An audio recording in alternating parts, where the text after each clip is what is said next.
Ada momen aneh dalam hidup ketika lo ngerasa dunia lagi nggak adil.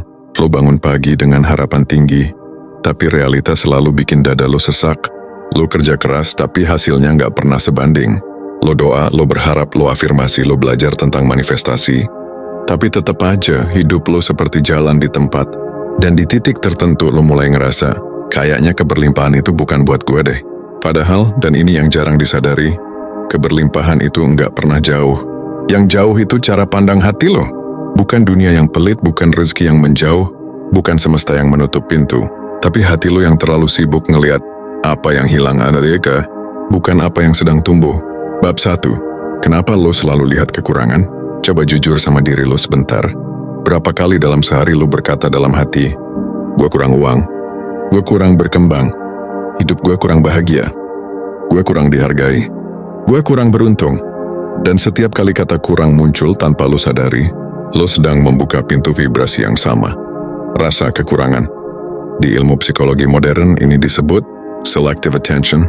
Otak cuma fokus nyari apa yang cocok sama emosi dominan lo. Kalau hati lo gelisah, otak lo nyari alasan buat gelisah. Kalau hati lo merasa kurang, otak lo otomatis nyari bukti bahwa hidup lo memang kurang. Akhirnya apa? Keberlimpahan yang sebenarnya udah deket, malah nggak kelihatan. Ibarat lo lagi berdiri di depan pintu terbuka, tapi mata lo fokus ke tembok.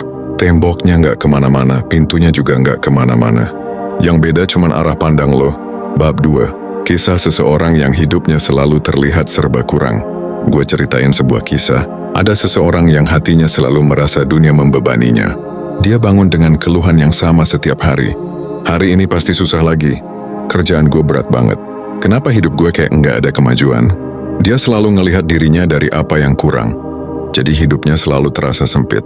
Kalau dia dapat gaji yang muncul pertama kali di kepalanya, segini doang. Kalau ada teman yang sukses, hatinya bilang, dia mah enak, gue mana bisa. Kalau ada peluang muncul, pikirannya ngejawab, nanti juga gagal. Dan lucunya, setiap hal negatif yang dia pikirkan selalu kejadian. Bukan karena takdirnya buruk, tapi karena hatinya menolak keberlimpahan sebelum keberlimpahan itu sempat datang. Sampai suatu hari hidupnya ambruk. Dia kehilangan kerjaannya. Motor satu-satunya rusak total. Rumah kontrakannya nyaris digusur. Semua rencana hidupnya tiba-tiba runtuh dalam satu waktu. Di titik itu dia cuma bisa duduk, terdiam, dan akhirnya ngomong pelan, gue capek, gue nyerah.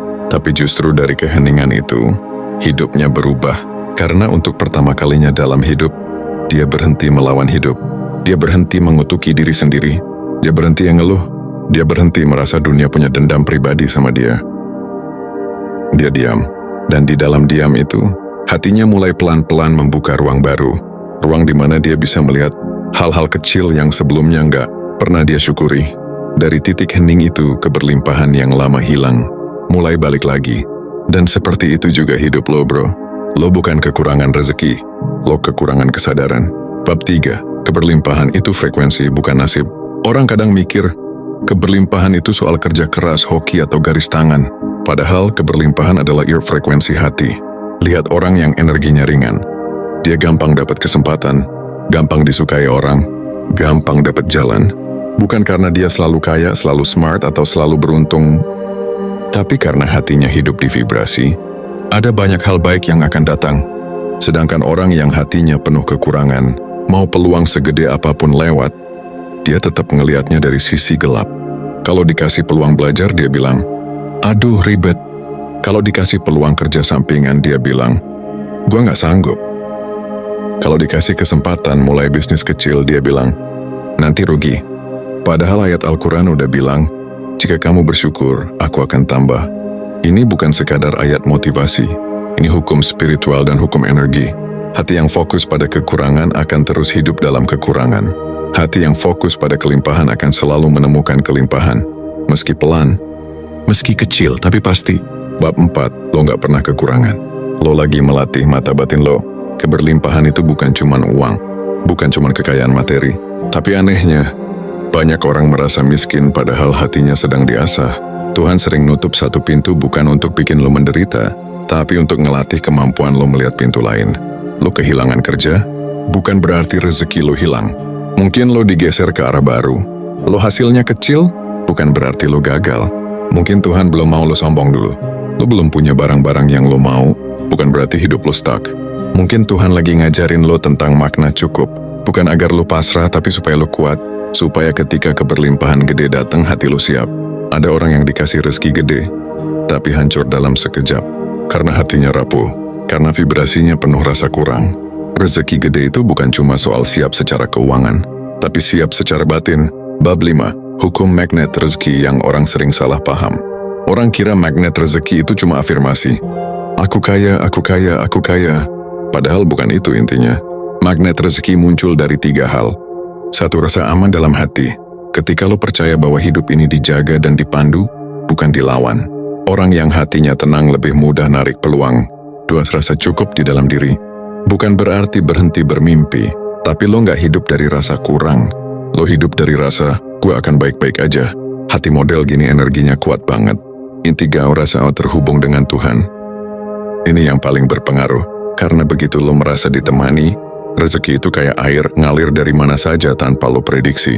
Bab ke-6 baru ada hal yang selama ini lo salah pahami. Lo sering bilang, kalau gue punya duit banyak pasti gue bahagia.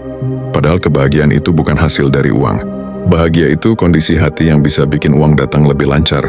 Lo bilang, aku miskin karena nasib.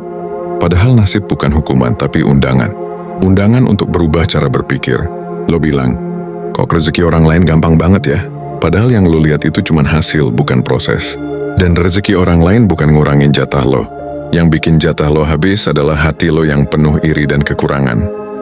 Bab 7, lo nggak akan naik level. Kalau cara pandang lo masih rendah, kadang Tuhan sengaja nahan rezeki karena cara pandang lo masih kecil. Lo pengen 10 juta tapi mental lo cuma siap buat 1 juta. Lo pengen naik level tapi hati lo masih sibuk ngomong, gue nggak mampu. Rezeki itu bukan cuma soal nominal, tapi level kesadaran. Semakin tinggi cara lo memandang hidup, semakin mudah keberlimpahan datang. Semesta itu bukan musuh lo.